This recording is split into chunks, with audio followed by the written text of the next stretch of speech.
My son called me selfish, not careless, not unavailable, selfish. All because I said I couldn't watch his kids for 2 weeks. I had eye surgery scheduled. That was it. That was the whole reason. And somehow, that turned into me not caring about family. I was standing in my kitchen when he said it. Tuesday afternoon, gray sky outside, the kind that makes everything feel heavier than it is. I had a pot of lentil soup still warm on the stove. I remember that part clearly because I never got around to eating it. Mom, we already booked everything, Brandon said.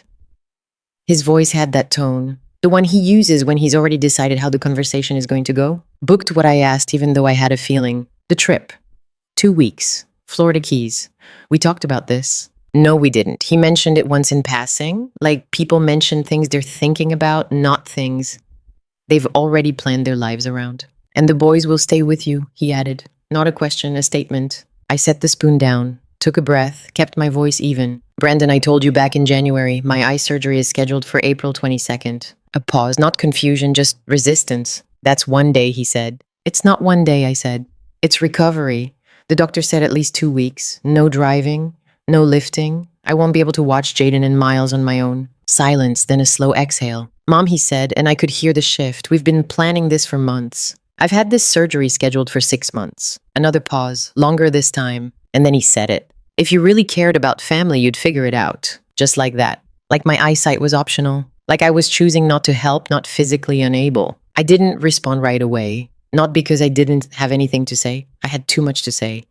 But I've learned over the years that saying less usually keeps things from getting worse. I'm not canceling the surgery, I said, calm, clear. He didn't like that. I could hear it. So that's it, he asked. You're just not going to help? I've helped every time you asked, I said. This time I can't. That word hung there. Can't. He didn't hear it as a limit. He heard it as a refusal. You always find a way when it matters, he said. I almost laughed at that.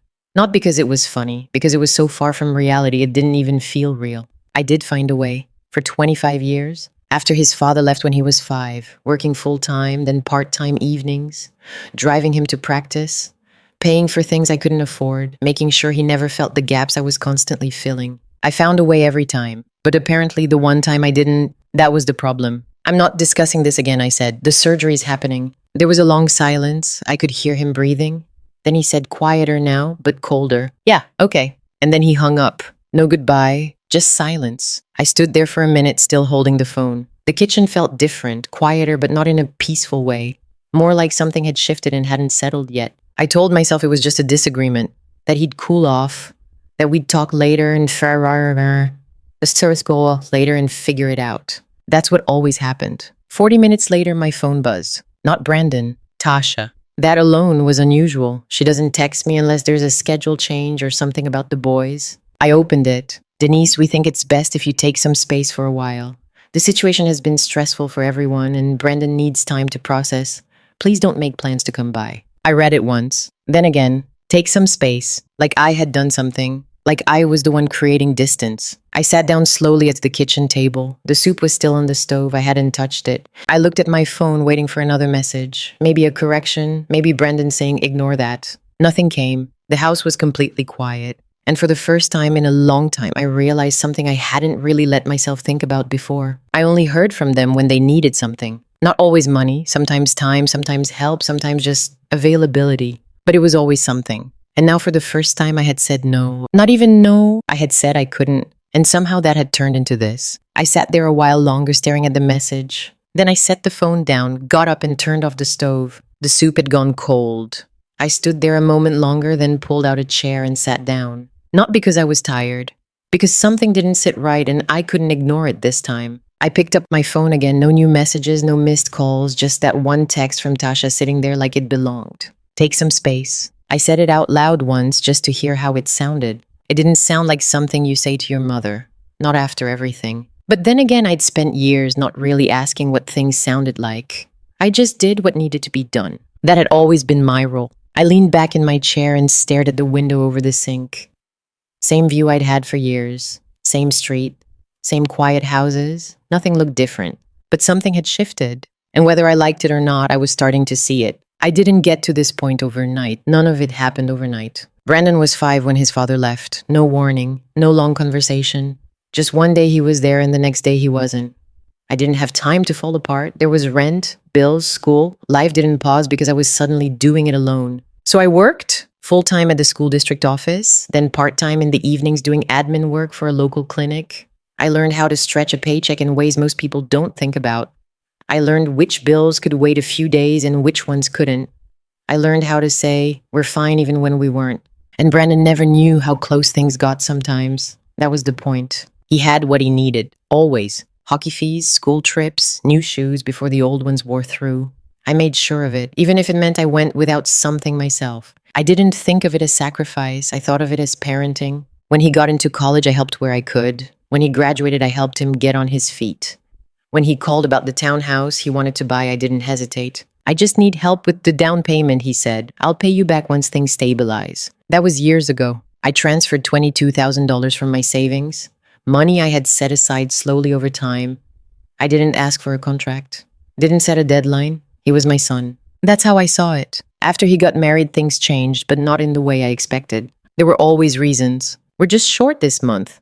The boys' school cost more than we thought. The car needs repairs. Nothing sounded unreasonable on its own.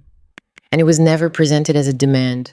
It was always framed as temporary, just until things leveled out. So I helped. At first, it was here and there, a few $100s, then more, then regular. Let's just make it easier, Brandon said one day. A small monthly amount, it helps us plan better. He called it a family contribution. I remember that phrase because it stuck with me. It sounded official, balanced, like something that went both ways. But looking back, it never really did. The money always moved in one direction. $400 a month. Sometimes more if something came up, school fees, daycare gaps, groceries when things got tight. I didn't track every detail. I didn't want to be that kind of parent. I told myself I was helping them build stability. And I didn't just give money. I gave time. Twice a month at least I had the boys. Sometimes more. Snowstorms, sick days, last-minute schedule changes. I'd drive 40 minutes each way without thinking about it. Thanks, Mom, we really appreciate it, Brandon would say. And I believed him. I didn't question it. I didn't step back and ask how often it was happening or why it kept happening. I just showed up because that's what I'd always done. There was a part of me that felt needed, important, like I still had a role in his life that mattered. I didn't realize how much I had built my routine around that feeling. I thought we were close. We talked regularly. He'd call, tell me what was going on, work stress, bills, the kids. It felt normal. It felt like family. But sitting there at the kitchen table, looking at the message again, something started to feel uneven. Because the one time I wasn't available, not unwilling, not uninterested, just physically unable, that was enough to push me out. I leaned forward, elbows on the table, and pressed my fingers against my temples. I tried to remember the last time I had said no to him before this. I couldn't. Not clearly, not confidently. There might have been small things, a scheduling conflict here or there, but nothing that held, nothing that stuck. I always adjusted, moved things around, changed plans, made it work. That was the pattern. And I had been the one maintaining it. I sat there for a long time, longer than I realized. The house stayed quiet, no phone calls, no follow-up messages, just that one line sitting on my screen. Take some space. I picked up the phone again, not to call Brandon, not yet. I opened my messages and scrolled back. Conversations, requests, updates, small check-ins that always seemed to lead somewhere. I didn't feel angry, not yet, just aware. More aware than I had been in a long time. And once you start seeing something clearly, it's hard to go back to not noticing it at all. I grabbed my keys before I could talk myself out of it. I didn't call first, I didn't text, I just left the house and got in the car. The drive to Brandon's place was familiar. Same turns, same traffic lights. I could have done it with my eyes closed, which, considering the upcoming surgery, felt like an unfortunate joke. It was about a 25-minute drive, long enough for doubt to settle in, but not long enough to stop me. I kept telling myself this was a misunderstanding, a bad day, a conversation that went sideways. People say things when they're stressed. That's normal. You don't cut your mother off over one phone call. You don't. By the time I turned onto his street, I had convinced myself I was overreacting. The neighborhood looked the same. Quiet, clean, townhouses lined up in neat rows. The kind of place people move into when they want stability. The kind of place I had helped him afford. I parked across the street like I usually did. His driveway was full. Tasha's car was there. So was Brandon's. Good. They were home. I sat in the car for a second, hands resting on the steering wheel. Took a breath, then another. Just go knock, I told myself. Talk like normal people. I stepped out and walked up the path to the front door. Jaden's little scooter was tipped over near the steps.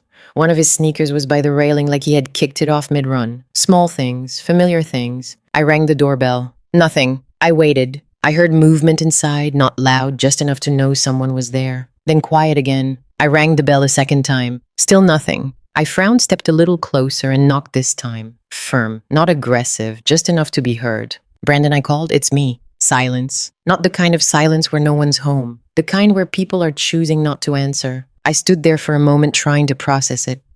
Maybe they were busy. Maybe the kids were napping. Maybe, no. I knew what I was hearing. Or not hearing. I reached into my purse and pulled out the key. He had given it to me 3 years ago, right after Miles was born. Makes things easier, he had said. You're always welcome here. I remember that moment clearly. He had handed it to me with a smile like it meant something. I slid the key into the lock. It didn't go in all the way. I pulled it out, looked at it, then tried again. Same result. I pushed a little harder, thinking maybe it just needed to catch. It didn't. The key didn't fit. I stood there holding it in my hand, staring at the door like it might explain itself. Then it hit me. They changed the locks. Not recently. Not in a rush.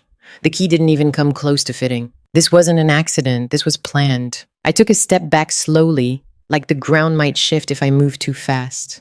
The door stayed closed. No footsteps, no voices, nothing. Just that quiet, steady message. You're not coming in. I turned and walked back down the steps. I didn't rush, didn't look back. I just moved the way you do when something has already settled, even if you don't want it to. When I got to the car, I sat down and closed the door carefully. I placed the key in the cup holder and stared at it. 3 years I had carried that key. 3 years of walking in without knocking, of being part of the house, of being included. And now it didn't open anything. I leaned back against the seat and let out a slow breath. No anger, not yet. Just a strange kind of quiet, like walking into a room after a conversation has already ended. I thought about knocking again, louder this time, forcing the situation. I didn't. If they wanted to open that door, they would have. I started the car and pulled away from the curb. The drive home felt longer, not because of traffic, because I wasn't filling it with explanation anymore. I wasn't telling myself it was a misunderstanding. I wasn't telling myself they just needed time. The message had been clear. First the phone call, then the text, now the door. I pulled into my driveway and sat there for a moment before going inside. The house felt the same as I had left it. Quiet, still, the pot was still on the stove. I hadn't cleaned up. I walked into the kitchen, set my purse down, and looked around. For years, I had been moving between 2 homes, mine and theirs. But standing there now, it was obvious something I hadn't really admitted before. I only had one, and it had always been this one. I walked over to the counter and picked up the key again, turned it over in my hand. Then I set it down, not in the drawer where I usually kept things like that, just on the counter, where I could see it, where I wouldn't forget what it meant, or what it didn't mean anymore. I stood there for a while, then walked down the hall and opened the spare bedroom door. The filing cabinet was exactly where it had always been. Pale green, slight dent on the bottom drawer from years ago when Brandon slammed it shut too hard as a teenager. I never fixed it. I pulled the drawer open. Folders, neatly labeled, years of habit, school records, tax returns, insurance, and one folder I hadn't looked at in a long time. Family. I hesitated for a second before pulling it out. Not because I didn't want to see what was inside, because I already had a feeling. I carried it back to the kitchen and set it on the table. The same table where I had been sitting earlier staring at that message. I opened it. The first page was exactly what I expected. April 2016. Transfer $22,000, note down payment assistance. I remembered that day. Brandon had sounded excited, nervous too. It's a good investment, Mom, he said. We just need a little help getting started. A little help? I flipped to the next page. August 2017. $2,800 daycare deposit. Just temporary, he had said. We'll be fine after this. Then another, January 2018. $1,200. Car repair. Then more, spring 2019. $1,500. Gap between contracts. I stopped reading the notes after a while. They all sounded the same. Short term, temporary, just this once. I kept turning pages. The amounts changed. The reasons changed slightly, but the pattern didn't. Money going out, always in the same direction. Then I got to the monthly entries. September 2020, $400. October, $400. November, $400. It kept going. I sat down slowly and ran my hand over the pages. I hadn't thought much about it when it started. It was Brandon's idea. Let's just make it consistent, he said. It helps us budget. He had said us like it included me. I picked up a pen from the counter and flipped to the back of the folder. There was a blank sheet there. I started adding the numbers. I didn't rush. Line by line, transfer by transfer. I added them once, then I added them again, because the first time didn't feel right. The number sat there at the bottom of the page, $87,400. I stared at it for a long time. It didn't feel real. Not because I didn't have the money. I had been careful. I had saved. I had planned. But because I had never seen it all in one place before. $87,000. That didn't include groceries I picked up for them. Didn't include gas for the trips back and forth. Didn't include birthday parties, school fundraisers, Christmas gifts. Just the direct transfers. I leaned back in my chair. That number didn't make me angry. It made me quiet. Because I realized something I hadn't put into words before. None of that had been asked for as a total. It was always one small thing at a time. One situation, one request, one solution. Spread out enough it never felt like a burden. Put together it looked like something else entirely. I closed the folder halfway, then opened it again. There was no accusation written anywhere in those pages. No arguments, no reminders, no deadlines. Just records. Clear, simple, factual. I thought about all the times I had said yes without thinking about it. Not because I was pressured, because it felt normal. Because that's what I had always done. I pushed the folder slightly away from me and looked around the kitchen. Same table, same chairs, same quiet. Nothing had changed in the room, but something had definitely changed in how I was looking at it. I picked up my phone again. Still nothing from Brandon. No missed calls, no follow-up, just silence. I glanced back at the folder, then at the number I had written, then back at the phone, and for the first time since the call, something shifted inside me. Not anger, not yet, just clarity. A kind of clarity that doesn't come all at once, but once it starts, it doesn't stop. I reached for the folder again and flipped through it one more time. Slower this time, not looking for totals, looking for patterns. The same phrases, the same timing, the same cycle. Something would come up. They would need help. I would provide it. Things would settle. Then something else would come up. Over and over. I closed the folder and rested my hand on top of it. I had always told myself I was helping them get ahead, helping them stay stable, helping them build something. But sitting there now with everything laid out in front of me, I couldn't ignore the question that had been sitting just under the surface. What exactly had they built? And more importantly, what had I been holding up for them this entire time? I closed the folder, but I didn't put it away. I just sat there staring at it, then reached for my phone again. This time I didn't open messages. I opened my banking app. I hadn't checked it closely in a while, not beyond making sure everything looked normal.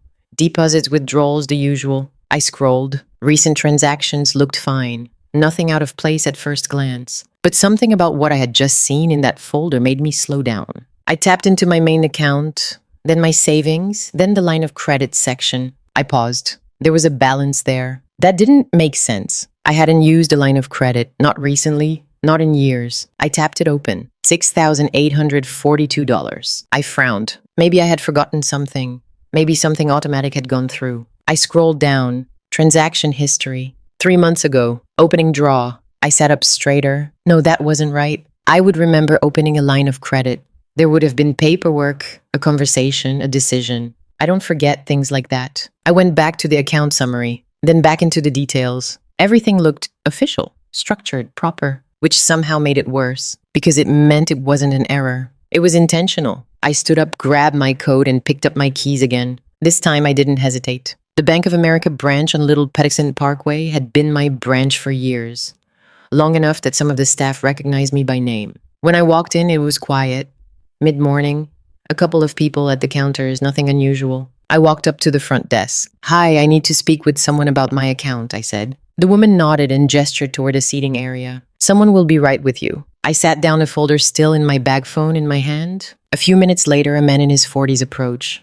Calm, professional. "Miss Walker, I'm Marcus Hill. How can I help you today?" I followed him into his office, sat down, set my phone on the desk. "I think there's been a mistake," I said. "There's a line of credit on my account that I didn't open." He nodded, already pulling up my profile. "Let's take a look." He worked quietly for a moment, clicking through screens, reading. Then his expression shifted slightly. Not dramatic, just more focused. "Okay," he said.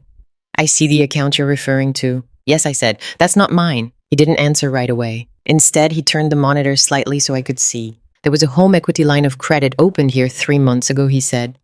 "The application was completed in person at this branch." I stared at the screen. "That wasn't me," I said. He nodded again, still calm. "I understand. Let me check the authorization on file." More clicking, more reading. Then he paused.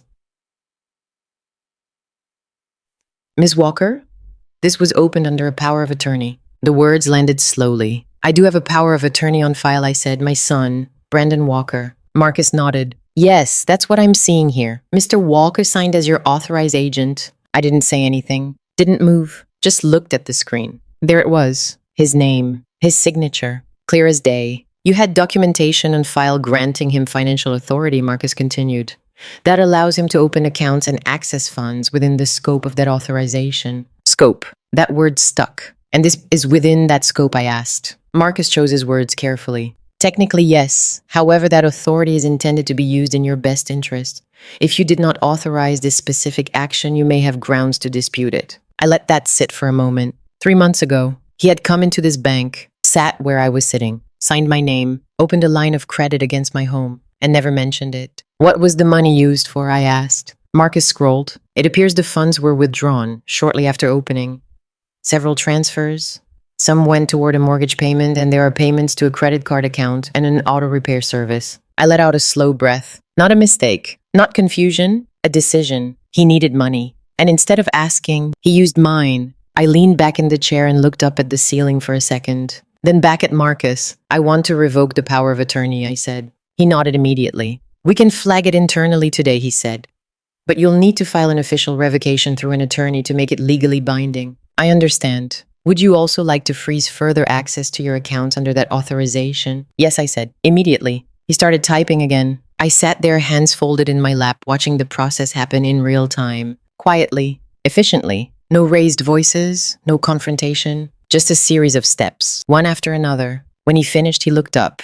Is there anything else you'd like to review while you're here? I thought about that. About the folder in my bag. About the number I had written down. About the key that no longer opened a door. Yes, I said slowly. There is. I kept my hands folded for a second longer, then leaned forward slightly. I want to stop all outgoing transfers to my son's account, I said. Marcus nodded, already typing. Do you want to cancel the recurring monthly transfer as well? Yes, I said, all of it, effective immediately. He didn't ask why. That was one of the things I appreciated in that moment. No judgment, no curiosity, just process. A few clicks, a few confirmations. It's done, he said. Just like that. Years of automatic movement, stopped in less than a minute. I sat there and let that settle. For so long, everything had been about responding, fixing, covering gaps, anticipating what might go wrong next. This was different. This was choosing not to. Marcus glanced back at the screen. Would you like to review your other accounts while we're here? I thought about it. Then I reached into my bag and pulled out the folder.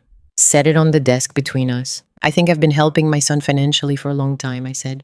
I want to make sure I understand everything clearly. He nodded again. We went through it slowly. Savings, checking, retirement accounts, insurance, numbers I had known individually but never really sat with as a whole. It wasn't about how much I had. It was about how much I had been giving away without ever stopping to look at the full picture. When we were done, he turned slightly toward me. If you're planning to make broader changes, it might be a good idea to speak with an estate attorney, he said, especially if you want to update your power of attorney or any beneficiary designations. I already have one, I said. Carla Jennings. She handled my husband's estate. Perfect, he said. She'll be able to guide you through the formal steps. I nodded. I stood up, thanked him, and walked out of the office. The air outside was colder than I expected. I pulled my coat tighter and stood there for a second just breathing. Not overwhelmed, not shaken, just clear. There's a difference. I got in the car and sat there before starting the engine. For years, I had made decisions based on what someone else needed. What would make things easier? What would prevent a problem? What would keep things running smoothly? This was the first decision I had made in a long time that was only about me. And it didn't feel selfish. It felt overdue. I drove home without turning on the radio. No noise, no distractions. Just the sound of the engine and the steady rhythm of traffic. When I got back, I went straight to the kitchen table again. The folder was still there. The number was still written on the back page. 87,400. I didn't look at it this time. I pulled out a legal pad instead. Wrote down a few things at the top. Power of attorney, revoke monthly transfers. Stopped accounts, reviewed.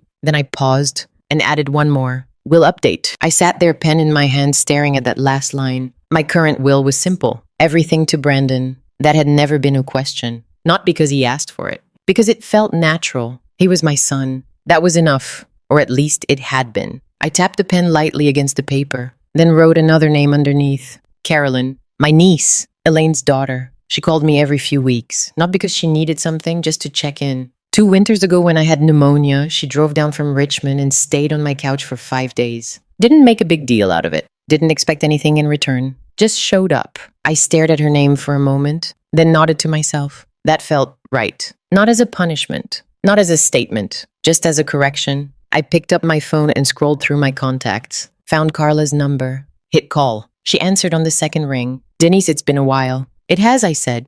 I need to update some documents. Power of attorney and my will. There was a brief pause. Everything okay? She asks.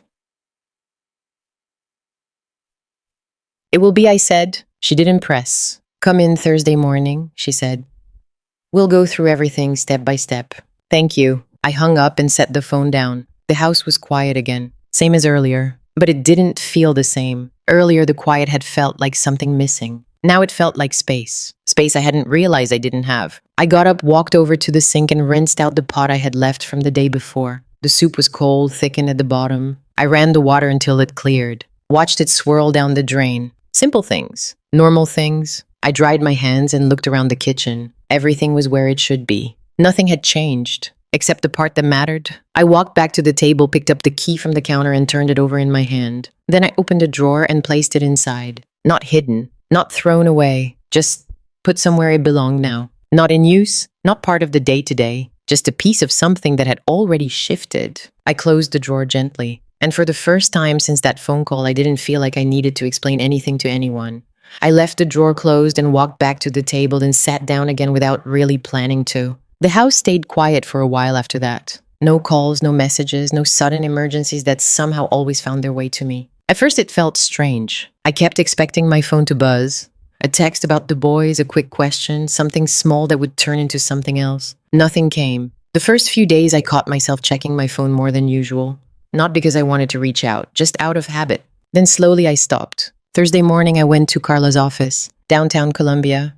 Same building as before, same front desk, same calm, organized feeling the moment you walk in. She greeted me with a firm handshake and a look that told me she was already paying attention. We sat down, I explained everything. The call, the message, the lock, the bank. She didn't interrupt. When I finished, she leaned back slightly. Okay, she said, we'll take this one step at a time. She walked me through it clearly. Revoking the power of attorney, updating beneficiary designations, rewriting the will. No drama, no opinions, just facts. This is your legal right, she said. You're not doing anything unusual. You're just adjusting your documents to reflect your current decisions. Current decisions. That phrasing mattered more than I expected, because for a long time my decisions hadn't really been mine. They had been reactions. By the time I left her office, everything was in motion. Paperwork signed, copies prepared, instructions set. It wasn't loud, it wasn't emotional. It was quiet and final. 3 days later, my phone rang. Brandon. I looked at the screen for a moment before answering. Hi, I said. Mom, he said. His tone was different, not sharp, not controlled, just tight. Did something happen with your account? Straight to it. No, I said. Nothing happened. A pause. Then why didn't the transfer go through? I leaned back in my chair. I stopped it. Silence. Not confusion this time, processing. You stopped it, he repeated. Yes. Another pause, longer. Okay, he said slowly. Why? I could hear the shift in his voice, not anger yet, not fully, just something building. I've been reviewing my finances, I said.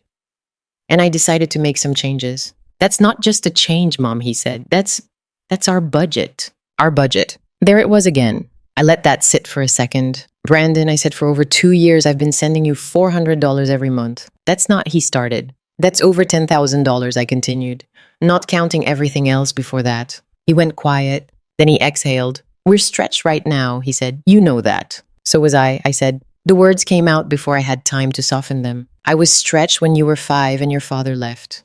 I was stretched when I worked 2 jobs. I was stretched every time something broke or didn't go according to plan. I wasn't raising my voice. I didn't need to. I didn't have anyone covering the difference for me, I said. He didn't respond right away. Then he shifted direction. This isn't about that, he said. This is about you just pulling back without warning. I almost smiled at that. Without warning. I've been helping without limits for years, I said. This is the first time I've set one. That's not fair, he said. You know the boys rely on that. The boys. He always knew where to place the weight. I love the boys, I said. That hasn't changed. Then why does this feel like punishment? I let that hang for a second. Because that word mattered. Punishment. That's not what this is, I said. This is me taking responsibility for my own finances. And what about us? He asked. I leaned forward slightly. What about you? I said. You used my power of attorney to open a line of credit. Silence, real silence this time. Not defensive, not strategic, just quiet. I saw it at the bank. I continued. $6,800. You didn't tell me. Another long pause. I didn't think you'd notice, he said finally. The honesty in that landed harder than anything else he could have said. Not an apology, just a calculation that didn't work out. That's not the point, I said. It was an emergency, he added quickly. We were behind on the mortgage. The car needed repairs. I was going to handle it. You had my signature on file, I said, not my permission. He didn't respond. We sat in that silence for a moment. Two people on opposite ends of a conversation that used to feel simple. I should have told you, he said finally. Yes, I said, you should have. Another pause. Then his voice softened slightly. Can we talk about fixing this? Yes. I rested my hand on the table and looked out the window for a second before answering. There are some things that aren't going back to the way they were, I said. He didn't interrupt. I've made changes, I continued. To my accounts, to the power of attorney, to my will. That got his attention. My will, he repeated. Yes. Silence again. Not confusion. Something else. I'm not doing this to hurt you, I said. I'm doing this because I should have done it a long time ago. He didn't argue, didn't push back, just listened. And for the first time in a long time, the conversation wasn't about what I could fix. It was about what I had already decided not to carry anymore.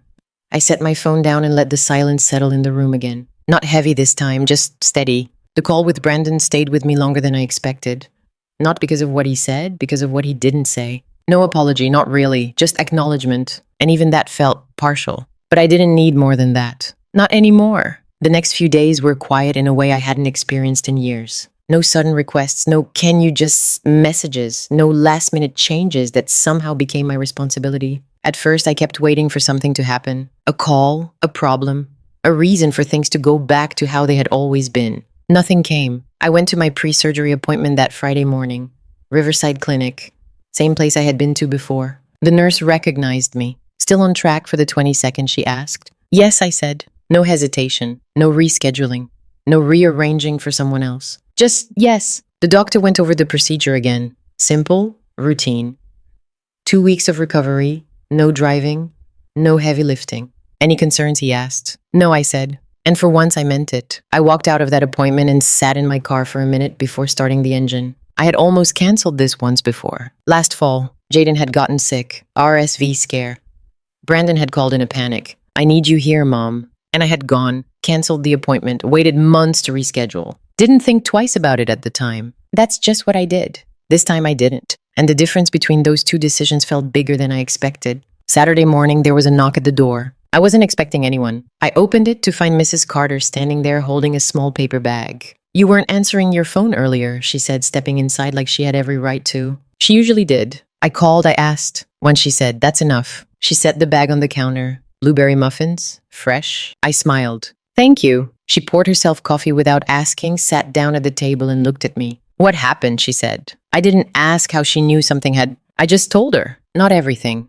Not every detail. Just enough. The call, the message, the bank. She listened without interrupting, which for her took effort. When I finished, she leaned back slightly and crossed her arms. You made it too easy, she said. I raised an eyebrow. That's your takeaway. I'm not blaming you, she said. I'm saying that's what happens when people get used to something. They stop seeing it as help. They start seeing it as normal. I didn't argue with that, because I knew she wasn't wrong. He'll come back, she added. Maybe, I said. And when he does, she continued, pointing a finger slightly in my direction. Don't make it easy again. I let out a small breath. I don't think I can, I said. She nodded. Good. We sat there for a while after that, talking about nothing important. The weather, the neighborhood, a story about her niece that went on longer than it needed to. Normal conversation, the kind that doesn't ask anything from you. When she left the house, felt quiet again, but not empty, just calm. Sunday evening, my phone buzzed. I let it go to voicemail. A few minutes later, I picked it up. It was Jaden. His voice was soft like he wasn't supposed to be calling. Grandma, it's me. A pause. I miss you. I sat down slowly.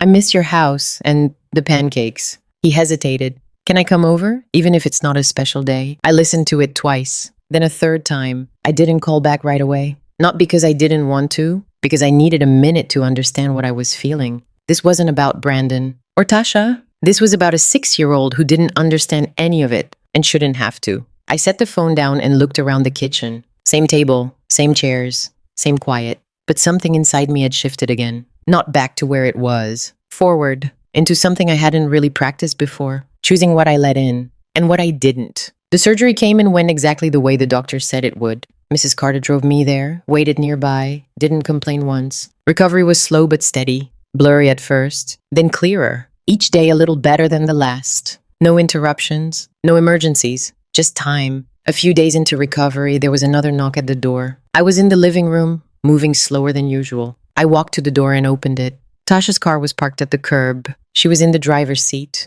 She didn't get out, just lifted her hand slightly when she saw me. Not a wave, just acknowledgement. Jaden was standing on the porch, backpack on, holding something folded in his hand. I looked at her for a second. She didn't say anything. Then she pulled away, just like that. I looked down at Jaden. He held a paper out to me. I made this, he said. I unfolded it carefully. A house. Blue door. Something that looked like a rose bush. 2 stick figures. One tall, one small. Holding hands. My teacher said, draw someone important, he added. I stood there for a second longer than I needed to. Then I stepped aside. Come in, I said. He walked past me like he had done it 100 times before. Dropped his backpack. Looked around. Do we still have blueberries, he asked. I closed the door behind him. Go check, I said. And I followed him into the kitchen, not because anything had gone back to the way it was, but because I knew exactly what was different now. I kept thinking about that moment at the door. Not the argument, not the bank, not even the lock. The moment when Denise opened the door for her grandson. Because that's where the real story lands. Not in the betrayal, not in the money, not even in the quiet revenge. It lands in the decision she made right there, what to let back in and what to leave behind. And that's the part most people miss when they hear stories like this. It's easy to focus on what Brandon did. The entitlement. The way he used something his mother trusted him with. The way he crossed a line and acted like it was normal. That part is obvious. What's not as obvious is how someone like Denise ends up in that position in the first place. Because this didn't start with the phone call. It didn't start with the surgery. It didn't even start with the money. It started years earlier with small decisions that felt right at the time. Saying yes when it was easier than saying no. Helping just a little because it didn't feel like much. Stepping in because no one else would. And over time, those small decisions became a pattern. A pattern where one person keeps giving and the other person slowly stops asking. That's how boundaries disappear. Not all at once, gradually, quietly. Until one day, the first time you actually need to draw a line, it feels like a betrayal to everyone else. That's what happened here. Denise didn't suddenly become selfish. She just stopped being endlessly available. And for someone who had built their life around that availability, it felt like something was being taken away. But here's the truth most people don't say out loud. If your role in someone's life depends on how much you give, then it's not really a relationship. It's a system, and systems don't like to be disrupted. That's why Brandon didn't see what he did as wrong. He saw it as necessary, because in his mind, his mother had always been the solution. The backup plan, the safety net, the person who made things work when they didn't. So when that stopped, it didn't feel like a boundary. It felt like a problem. And that's where a lot of family stories get uncomfortable. Because we're taught to believe that love means showing up no matter what. That being a good parent means sacrificing without limits. That family comes first always. But what this story shows is something different. Love without boundaries doesn't create closeness. It creates dependency. And over time, that dependency turns into expectation. Then entitlement, and eventually resentment. Not just from the person receiving, but from the person giving. Even if they don't realize it right away. What Denise did wasn't dramatic. She didn't yell. She didn't cut him off completely. She didn't try to teach him a lesson. She just stopped. Stopped sending money, stopped allowing access, stopped adjusting her life around someone else's needs. And that's why it worked. Because real change doesn't always look like confrontation. Sometimes it looks like quiet decisions that no one else gets to argue with. That's the part people overlook when they think about revenge stories. They imagine something loud, something visible, something that proves a point. But the most effective form of revenge in situations like this isn't about getting even. It's about no longer participating in something that was costing you more than it was giving back. That's what Denise did. She didn't punish her son. She removed the conditions that made his behavior possible. And once those conditions were gone, everything else had to adjust. Now here's the part that matters for anyone watching this. Because this isn't just about one family. This kind of situation happens more often than people think. Not always with money. Sometimes it's time, sometimes it's emotional support, sometimes it's just being the person everyone relies on without ever checking if you're okay carrying it. And the hardest part is recognizing it while you're still in it. Because when something becomes normal, you stop questioning it. Until something forces you to. For Denise, it was a surgery. For someone else, it might be burnout or resentment or just a quiet realization that something doesn't feel right anymore. And when that moment comes, the instinct is usually to fix things, to smooth it over, to explain, to make sure everyone is still comfortable. But what this story shows is that sometimes the right move isn't to fix the situation, it's to step out of it. Not completely, not in a way that cuts off connection, but in a way that changes your role. Because you can still love people without caring everything for them. You can still be present without being responsible for their stability. You can still open the door without going back to who you used to be. That's the balance Denise found. And it didn't come from anger. It came from clarity. The kind of clarity that only shows up when you stop ignoring what's been right in front of you the whole time. And once you see it, you can't unsee it. That's what makes these kinds of family drama stories resonate so deeply. Not because they're extreme, but because they're familiar. People see pieces of their own lives in them. The overgiving, the unspoken expectations, the moment where something small turns into something much bigger. And maybe that's why stories like this matter, not just as entertainment, but as a mirror, a way to step back and ask yourself, where am I giving more than I should? Where have I made something normal that actually isn't? And what would change if I stopped? Those aren't easy questions, but they're necessary ones. Because the longer you avoid them, the harder it becomes to answer them honestly. Denise didn't get everything back. Her relationship with her son didn't magically reset. There's still distance, still tension, still things that need to be worked through. But she got something more important. She got her position back, not as a provider, not as a solution, but as a person who gets to decide what she participates in. And that changes everything. If you've made it this far, there's probably something in this story that stayed with you. And if that's the case, you're not alone. These kind of family stories, these real, grounded, complicated situations are more common than people admit. And that's exactly why we tell them. If you want to hear more stories like this, stories that don't just show the conflict, but what it actually takes to move through it, make sure you subscribe to the channel. Because sometimes the most powerful changes don't come from big moments. They come from quiet decisions you make when no one else is watching.